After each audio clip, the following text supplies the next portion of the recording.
3장 19절부터 26절까지 합독하시겠습니다. 3장 19절부터입니다. 시작. 내 고초와 재난 곧 쑥과 담즙을 기억하소서. 내 마음이 그것을 기억하고 내가 낙심이 되거나 이것을 내가 내 마음에 담아 두었더니 그것이 오히려 나의 소망이 되었사오니 여호와의 인자와 긍휼이 무궁하심으로 우리가 진멸되지 아니하느니이다. 이것들이 아침마다 새로우니 주의 성실하심이 크시로소이다. 내 심령에 이르기를 여호와는 나의 기업이시니 그러므로 내가 그를 바라리라 하도다. 기다리는 자들에게나 구하는 영혼들에게 여호와는 선하시도다. 사람이 여호와의 구원을 바라고 잠잠히 기다림이 좋도다. 아멘. 저희들이 왜 새로워져야 될까요? 작년에 1년을 저희가 이제 창립 36주년을 이제 이번 주일에 맞이하는데 지난 1년을 되돌아볼 때에 참 여러 가지로 많은 일들을 하나님께서 성령께서 저희들을 통해서 일하신 것을 저희들은 기억할 수가 있습니다. 하나하나 꼽아보면 참으로 저희들이 할 수 있는 일이 하나도 없었고 성령께서만이 하실 수 있는 일들이 참 많이 있었습니다. 그러므로 여러분, 그런데 작년 1년 동안 우리 성령께서 그런 일들을 해 오셨는데 이제 36주년이 또 시작되는 새해 하나님께서 여러분 우리는 어떠한 삶을 살기를 또한 인도해 주시기를 원하십니까? 작년보다 올 지난 한 해에 있었던 일보다도 더 크고 놀라운 예수님이 약속하신 대로 예수님이 하신 일도 하고 예수님이 하신 일보다 더 큰 일들이 새해에도 더 일어나야 하지 않겠습니까? 여러분, 만약에요 지난 1년 동안 있었던 일, 하나님이 하셨던 일, 그 정도 수준만이 내년에 36주년부터 9월 첫째 주부터 또 한 해가 시작이 된다면 별로 재미는 없을 겁니다. 별로 그건 새로운 것이 하나도 없겠죠. 그러나 지난 1년보다도 더 예수님이 하신 일과 그보다 더 놀라운 예수님이 하신 일보다도 큰 일들이 성령께서 행하셨던 일들이 더 놀라운 일들이 일어난다면 여러분 이번 주일부터 맞이하는 36주년 1년 동안은 새해는 여러분 더 새로운 해라고 우리는 말할 수가 있습니다. 여러분, 그러므로 이제 맞이하는 36주년은 지난 35주년보다 반드시 새로워져야 될 줄 믿습니다.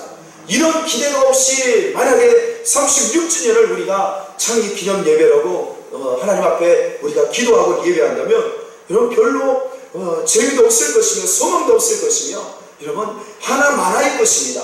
살아도 되고 안 살아도 되는 인생이겠죠. 여러분, 우리는요 새로움이 정말 필요합니다.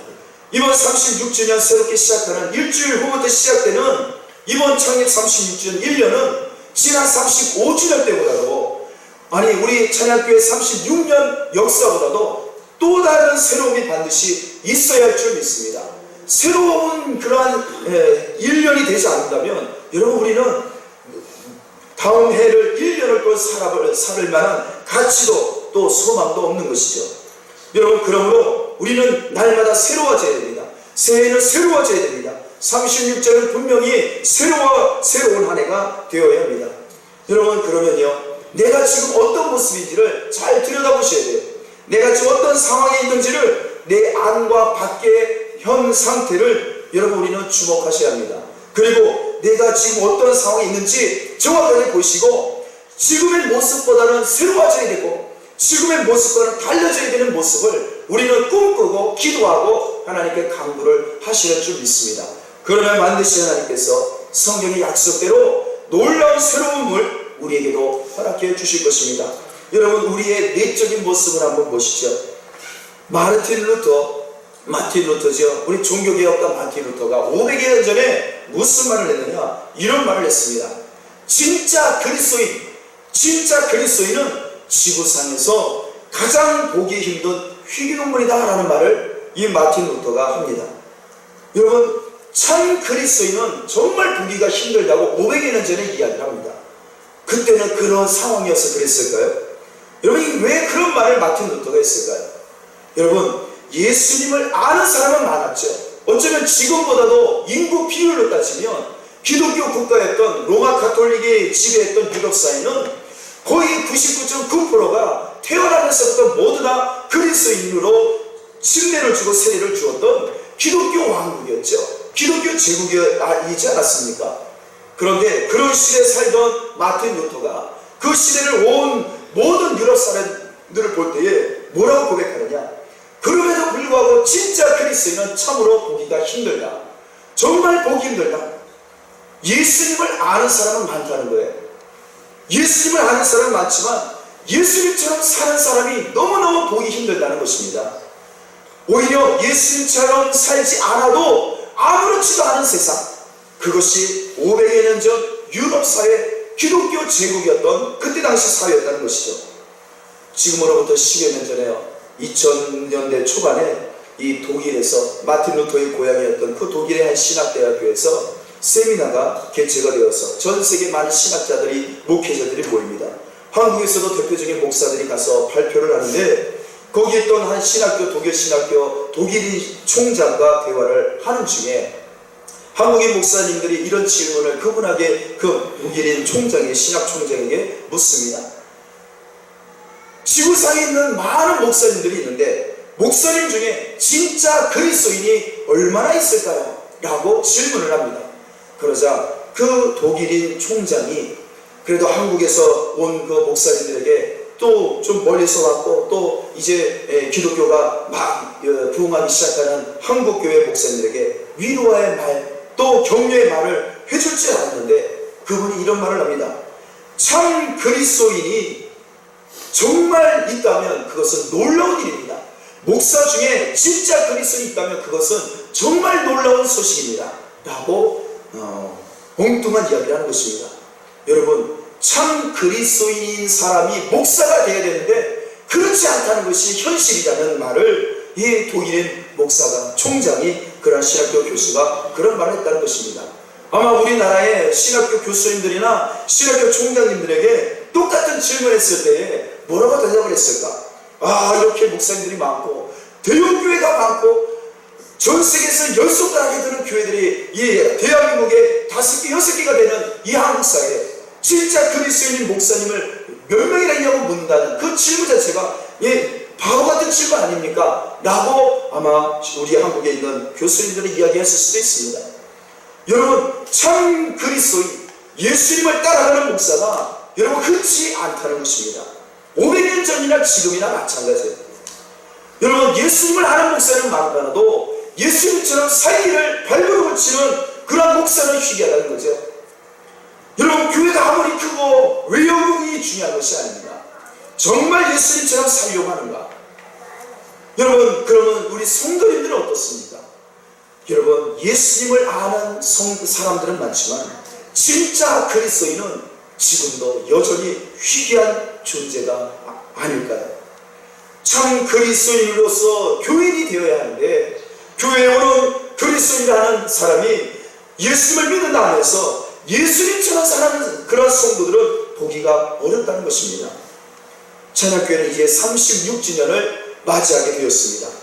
여러분, 그런데 지난 36년 동안 우리가 열심으로 그래도 예수님을 알아가고 예수님을 따라가려고 하고 또 예수님이 하신 일도 하며 지금까지 열심으로 달려왔습니다. 지난 35년 되는 해에도 우리는 그렇게 성령의 인도하심을 따라 살아왔습니다. 그런데 여기에 안주하면 겁니다.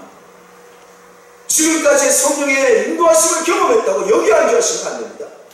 여러분, 우리는요, 이 상태로는 안 됩니다. 또 새로워져야, 반드시 하나님의 안에서 예수님이 주시는 그 은혜와 생명으로 새로워져야 되는 것입니다. 여러분, 우리는 날마다 예수 그리스도 안에서 예수님을 닮아가기를 위하여 힘쓰고 애쓰고 발버둥 치지 않으면 안 됩니다. 우리는 새로워지지 않은 채 36주년을 맞이하면 안 됩니다. 그냥 지나왔으니 또 그냥 지나가겠지, 라는 생각으로 우리는 살아서는 안 됩니다. 담임 목사든 우리 찬양교회 성도님들이든 모두가 사생 결단하는 마음으로 새로워지고 또 새로워지기 위해서 하나님 앞에 이런 소망으로 새해를 또한 36주년을 맞이해야 될 줄 믿습니다. 여러분, 외적으로 한번 보시죠. 우리 대한민국 5천만 국민 가운데 있는 우리 찬양교회 현재의 모습이 어떤 모습일까요? 지금으로부터 한 200여 년 전에요, 1780년대 미국 사회는요 굉장히 심각했다고 역사들은 기록을 하고 있습니다. 그때는 미국이 어떤 사회였느냐, 술이 충만했답니다. 우리 한국 사회도요, 이 술하면 세계적인 이 국가 아닙니까? 그런데 200년 전에 미국 사회도 지금의 우리 한국 사회처럼 술이 충만했던 사회랍니다. 은혜가 충만하고 교회가 충만했던 기독교 국가가, 그런 믿음이 충만했던 나라가 아니라, 그때 당시 200여 년 전에 미국은 술이 충만했고 묻지마 범죄가 너무너무 심각해서 해가 떨어지면 집 밖에 나갈 생각을 하는 것이 참으로 바보 같은 생각이었답니다. 너무 위험한 사회였다는 거예요. 해가 지고 집 밖에 나가면 언제 어떻게 내가 피해를 당하고 죽임을 당하고 강도를 당하는 그러한 사회가 200여 년 전 미국 사회였습니다. 교회도 영적 상태가 너무너무 심각했습니다.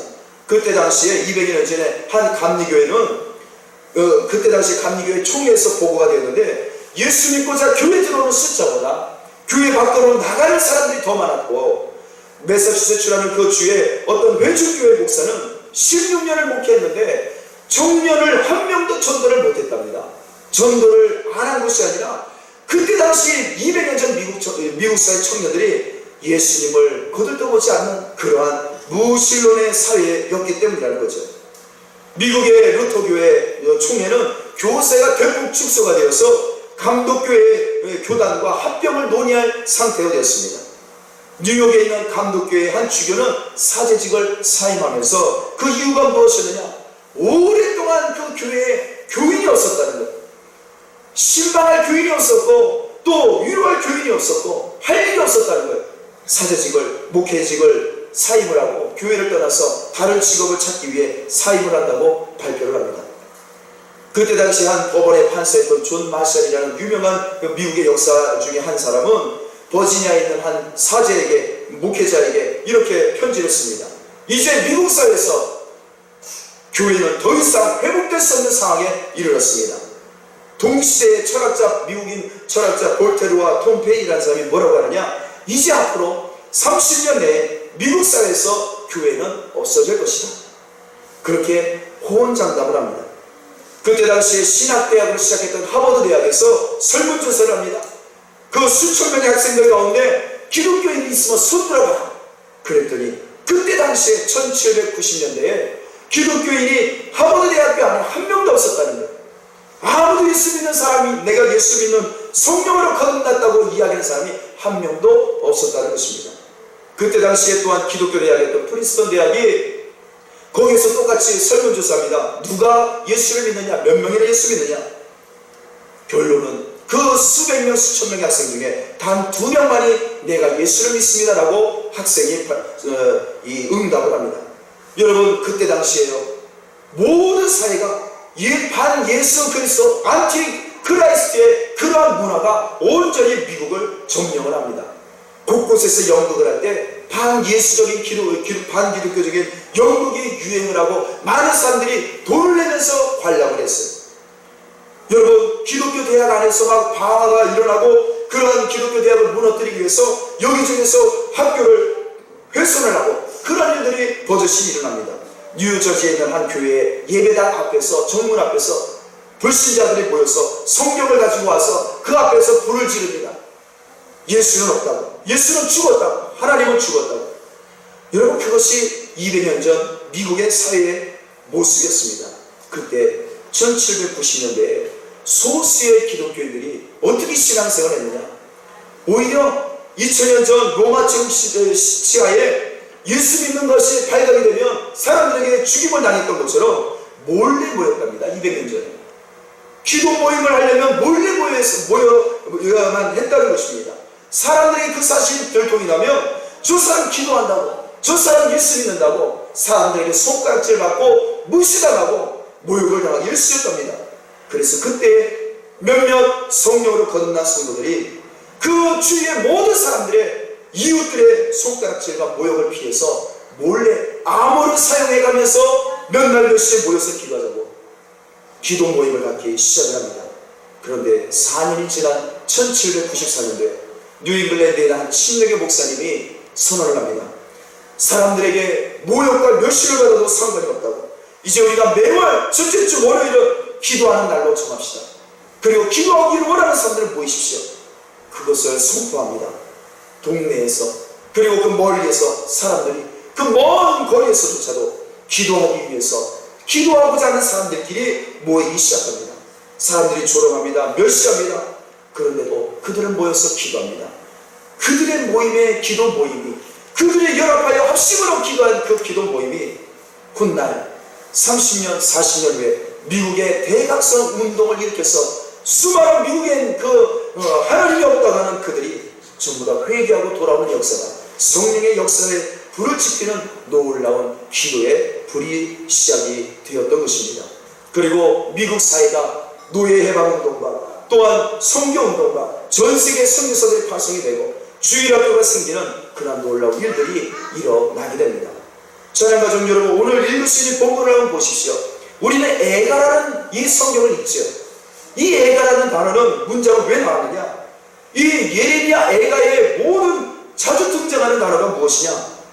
히브리어로 어찌할꼬 그때 당시에 히브리 사람들이 장례식에서 노래 부르는 이 통곡소리, 애곡소리, 그 어찌할꼬 이것이 지금 예레미야 애가서에 계속해서 등장합니다.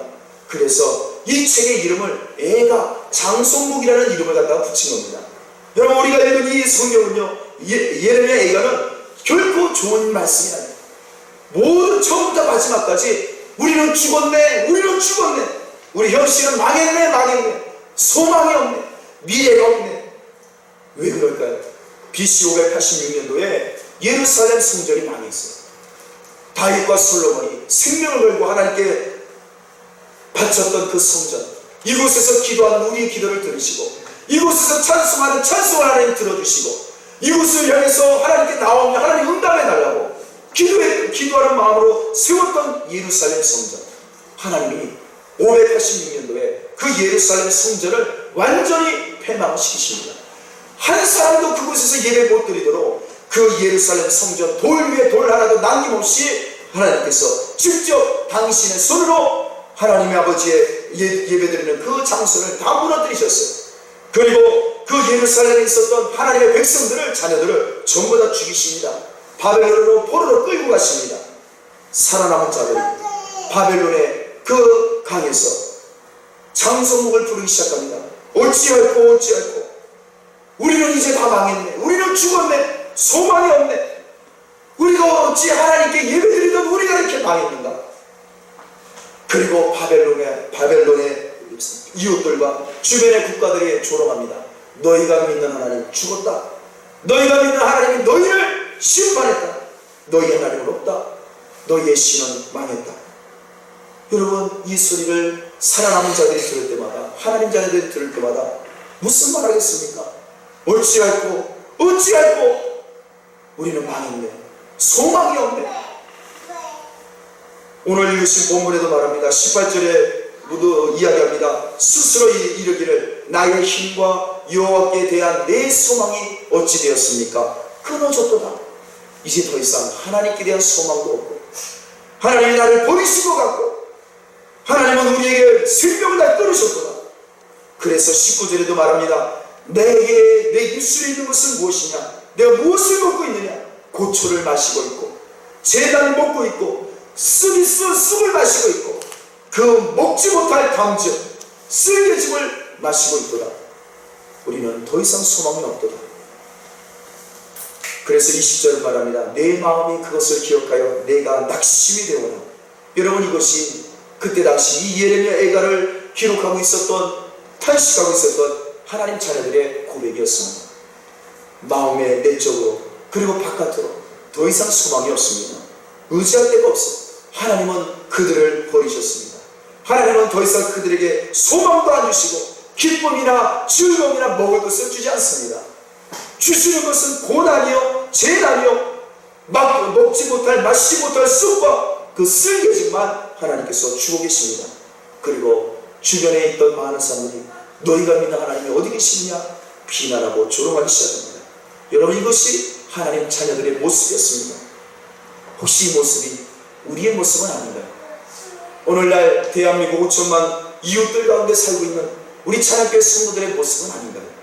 이제 한 해를 또 맞이하게 되어서 내 육신도 열악해지고 소망이 없어지고 내 심령으로 내 영적인 상태가 하나님 앞에 하나님 주시는 선물은 없이 또 절망과 탄식 가운데 또 한 해를 맞이하고 있는 것은 아닙니까? 찬양가족 여러분 우리는 이대로는 안 됩니다. 이대로 또 하루를 지내면 안 됩니다. 여러분 우리는 새로운 삶을 우리는 맞이하지 않으면 안 됩니다. 연약한 대로 소망 없는 상태로 살아야겠습니까?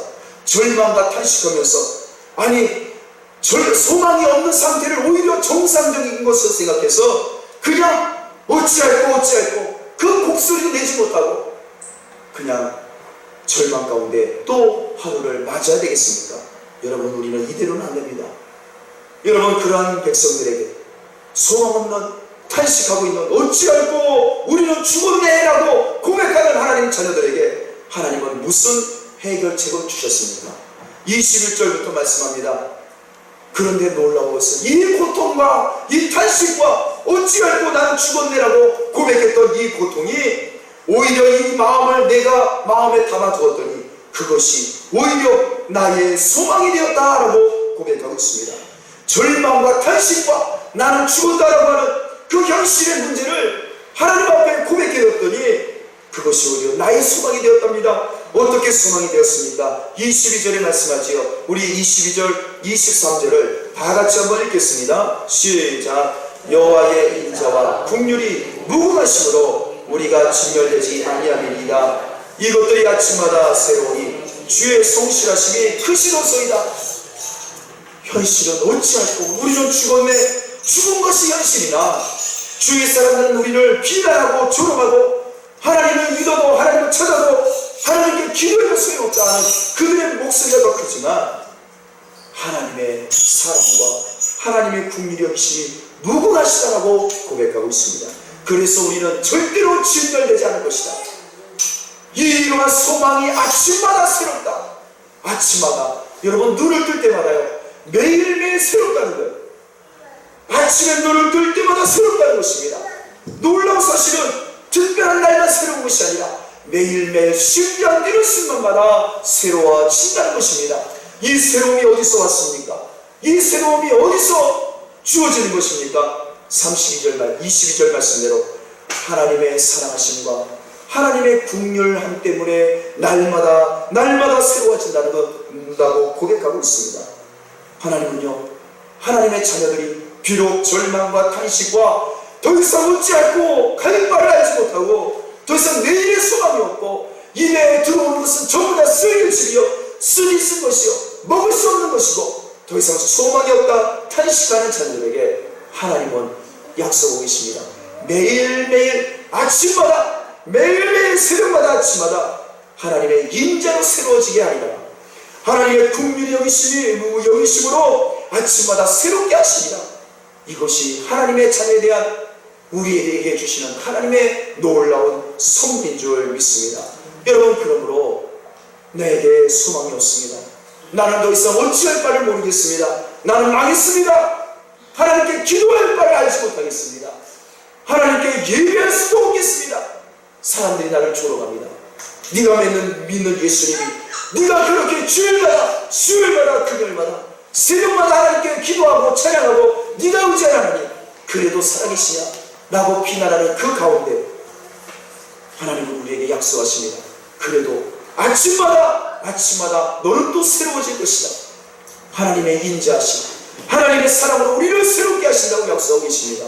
하나님이 긍휼히 여기시고 하나님이 나를 불쌍히 여기시고 나의 처지를 불쌍히 여겨주신 하나님이 나를 매일매일 아침마다 새롭게 해주실 것이라고 약속하고 계십니다. 여러분 그러므로 이 하나님의 놀라운 약속으로 인하여 우리는 하나님의 자녀는 매일매일 아침마다 새롭게 하루를 시작하게 되는 것입니다. 여러분 그러면 우리는 어떻게 새로워질 수 있을까요? 24절에 말씀합니다. 내 심령에 이르기를 여호와는 나에게 여기시니 그러므로 내가 그를 바라리라. 25절 26절에 말합니다. 기다리는 자들에게 구하는 영혼들에게 하나님은 선하시도다, 착하시도다. 사람이 여호와의 꼴을 바라고 잠잠히 기다리는 조도다. 찬양하죠 여러분. 여러분, 우리는 어떻게 매일매일 하나님의 사랑과 긍휼로 매일 새로운 인생을 살 수 있습니까? 그것은 하나님을 바라라는 것입니다. 하나님께 소망을 주라는 것입니다. 하나님이 그 약속을 매일매일 나를 새롭게 해주실 거라는 그 약속이 이루어진 것을 믿으라고 말하고 있습니다. 그것을 기다리라고 합니다. 그것을 구하라고 합니다. 간구하라는 걸 요청하라는 것입니다. 매일매일 나를 새롭게 주옵소서. 약속대로 나를 하나님의 사랑과 하나님의 긍휼하심으로 아침마다 매일 새롭게 주옵소서. 그렇게 하나님께 기도하라는 것입니다. 요청하라는 것입니다. 하나님의 구원을 매일매일 아침마다 바라라고 말하고 있습니다. 잠잠히 하나님의 구원을 기다리라고 말하고 있습니다. 그러면 하나님이 약속을 이루어 주신다는 겁니다. 아침마다 매일매일 어제도 구원해 주셨으나 오늘도 구원해 주시고, 오늘도 구원해 주셨으나 내일도 사랑해 주시고, 내일은 오늘보다 더 큰 사랑과 긍휼이 여기심으로 매일매일 우리를 구원해 주실 것이라는 것입니다. 여러분, 그러므로 우리는요 매일매일 아침마다 하나님께 요청하셔야 합니다. 구하셔야 합니다. 하나님 약속대로 나에게 그 인자하심과 영원 무궁하신 그 은혜와 긍휼을 오늘도 부어 주옵소서. 오늘도 약속을 이루어 주옵소서. 우리는 그 소망과 바람으로 하나님께 기도하셔야 될 줄 믿습니다. 신명기 4장 7절은 말합니다. 우리 하나님 여호와께서 우리가 그에게 기도할 때마다 우리에게 가까이 하신 것 같이 그 신이 가까이 함을 얻은 큰 나라가 어딨느냐. 하나님은요 위대하신 하나님이십니다. 하나님은 사랑이 많으신 하나님이세요. 왜 그런 거 아니? 신명기 4장 7절 말씀은 기도할 때마다 가까이 하신다는 겁니다. 내가 하나님을 찾을 때마다 하나님은 나를 가까이 하신다는 겁니다. 기분이 우리 하나님 아버지이십니다. 여러분, 그러므로 아침마다 새로운 인생을 어떻게 살 수 있느냐? 하나님께 그 하나님의 약속을 이루실 것을 믿고 아침마다 기도하시면 하나님이 나를 가까이 하신다는 겁니다. 여러분, 놀랍지 않습니까? 아침마다 하나님께 기도하며 하나님이 나를 가까이 하시는데 어찌 하나님의 선물이 없겠습니까? 어찌 하나님이 그 약속을 이루지 않으시겠습니까? 찰스 스테일이라는 미국의 유명한 목사님이 그의 책 나를 향한 하나님의 인생백이라는 책에서 이런 실제로 있었던 이야기를 말합니다. 미국의 캘리포니아의 주요에서 어느 날 절도범이 이 복스바겐 비틀이라는 차를 아시는 분은 아시는데, 요즘 복스바겐 차가 아닙니다. 요즘 복스바겐 차 샀다가는 큰 코 다칩니다. 그 차 사시면 이제 사기를 하고요. 옛날 복스바겐 좋은 차였을 때 그 비틀이라는 차는 오래된 구형차고요. 굉장히 싸구려 차고요. 좋지도 않은 차예요. 조도 안 가질 만한 차예요. 60년대 50년대 나온 차니까요. 그런데 희한한 일이 벌어졌어요. TV 방송하고요. 경찰이 총 출동을 해요. 동원이 되어서 다 쓰러져가는 차, 조도 안 가져가는 차를 훔쳐간 그 절도범을 찾기 시작합니다.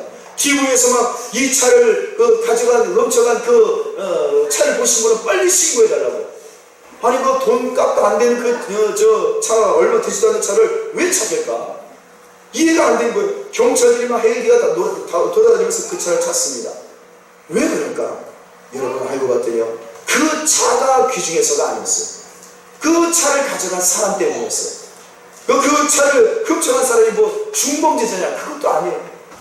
알고 봤더니요, 차량 주인이 그 비틀 안에다가 하도 이 쥐가 그 차 안에서 막 드실대니까 차 뒷좌석에 뭘 놨느냐? 쥐약을 놨어요. 과자 부스러기에다 쥐약을 묻혀가지고 놓은 거예요. 여러분, 그거 어떻게 되겠습니까? 뭐 때문에 그랬을까요? 그 범인을 잡으려고 했던 이유는 방송을 크게 되서특기라고 빨리 이 차를 찾아야 된다고, 그 사람 빨리 찾아야 된다고 했던 이유는 그 사람을 감옥에 집어넣으려고 했던 게 아니에요. 혹시나 그 사람이 그 독극물 묻은 쥐약 묻은 과자를 먹고 죽을까봐 그 사람 살리기 위해서 빨리 찾아야 된다고 그 TV 방송으로 그 사람을 찾았던 것입니다.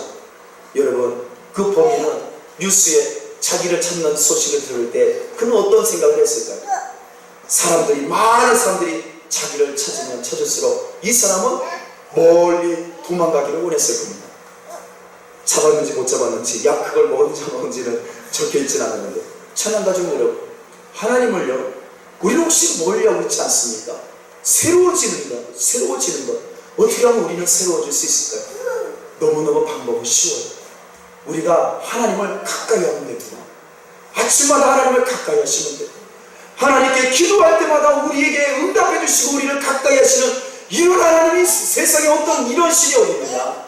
신명기 4장 7절은 말하고 있습니다. 아침마다 우리에게 사랑과 영원한 은혜와 긍휼이 여기시고 불쌍히 여기심으로 우리에게 사랑과 긍휼함을 우리에게 주시는 이런 하나님이 어디 계시느냐?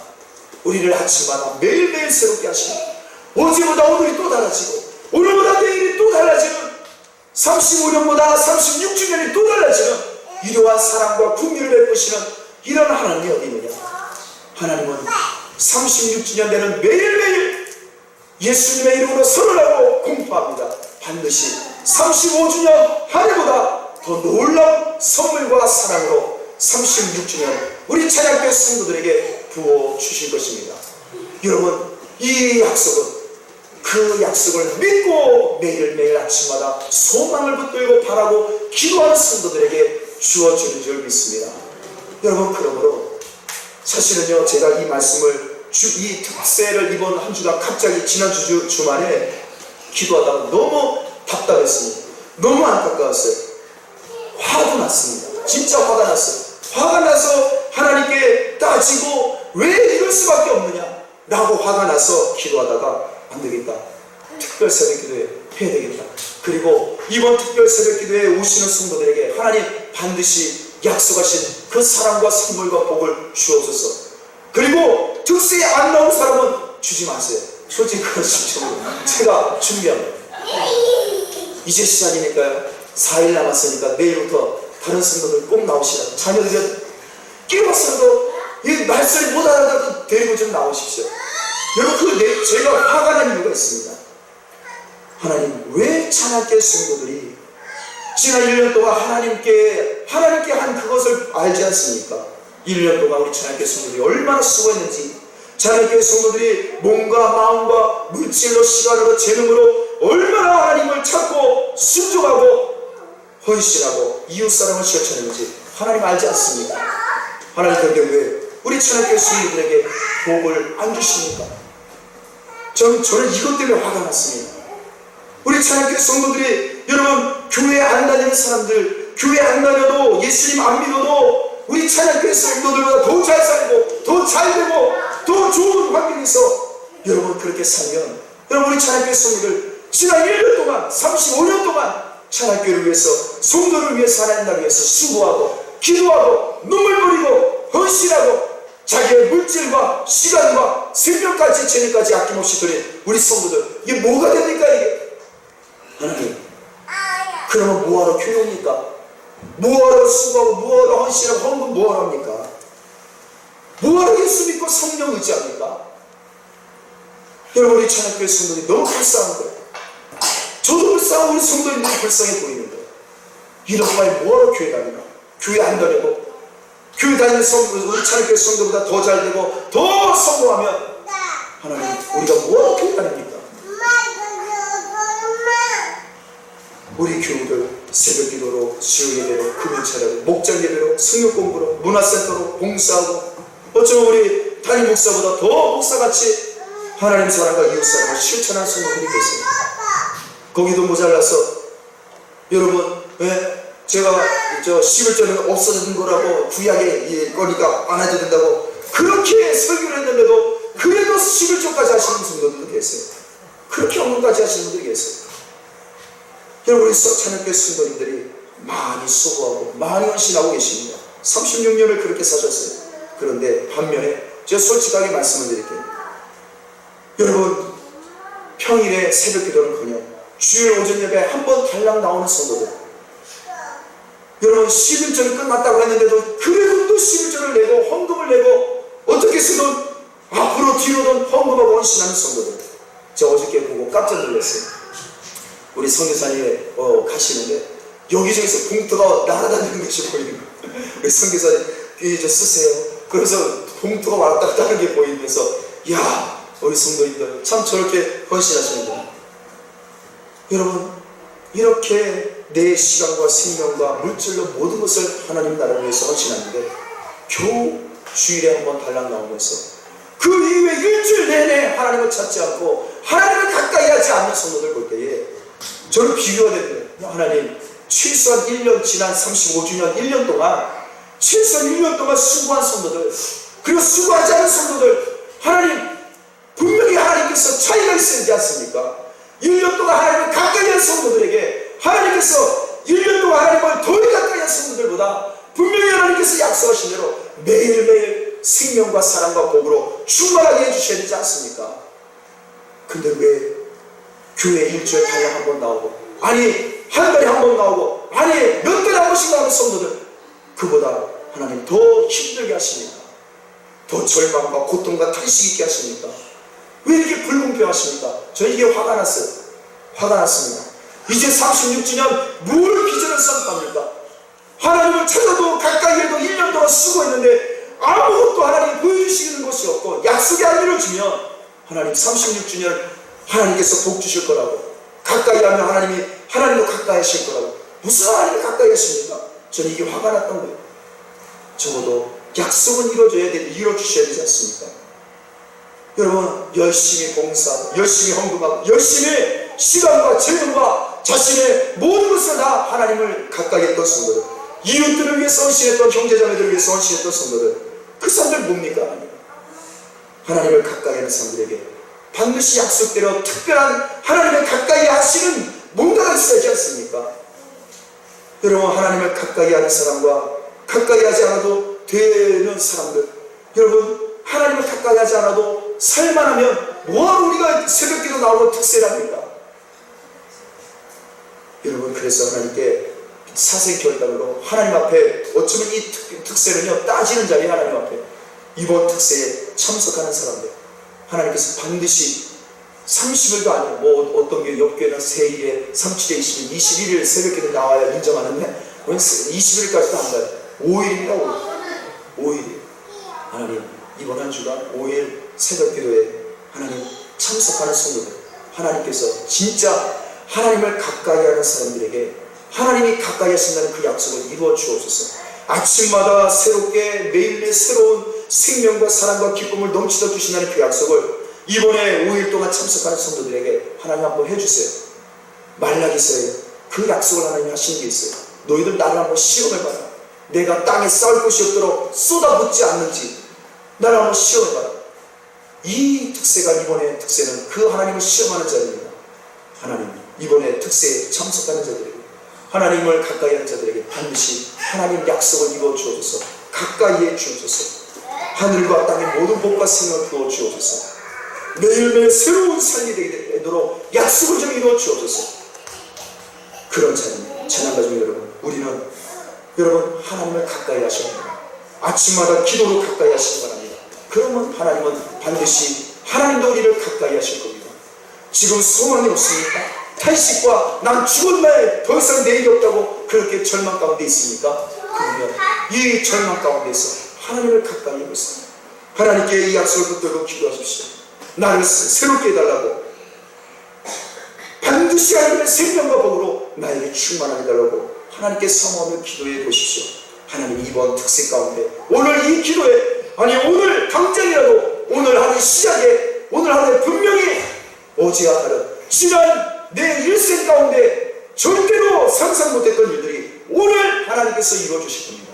하나님의 놀라운 생명과 국리력이심으로, 인자하심의 그 영원한 인자하심으로 오늘 이 자리에 참석한 성도님들, 여기 계신 우리 어린아이들부터 우리 장년이까지 집에 계신 분들 말고 여기 계신 분들, 이 자리에 오신 분들에게만 하나님께서 하나님을 가까이 하기로 나오신 여러분들에게 반드시 하나님의 약속을 이루어 주실 줄 믿습니다. 이루어 주실 것입니다. 하나님을 가까이 하면 하나님이 반드시 역사하실 것입니다. 우리 이 시간 말씀으로 기도하시죠. 하나님, 나는 지금 소망이 없습니다. 어쩌면 하루하루 갈수록 나는 소망이 없을 수밖에 없습니다. 이성적으로, 합리적으로, 육체적으로 절망밖에 없습니다. 하나님, 나는 나이가 있고 늙고 기억력도 또 강퇴하고, 어쩌면 나는 직장도 사업도 내 모든 가정도 소망이 없을 수 있습니다. 하나님, 그러나 이 절망 가운데 오직 하나님의 약속만 붙듭니다. 내가 하나님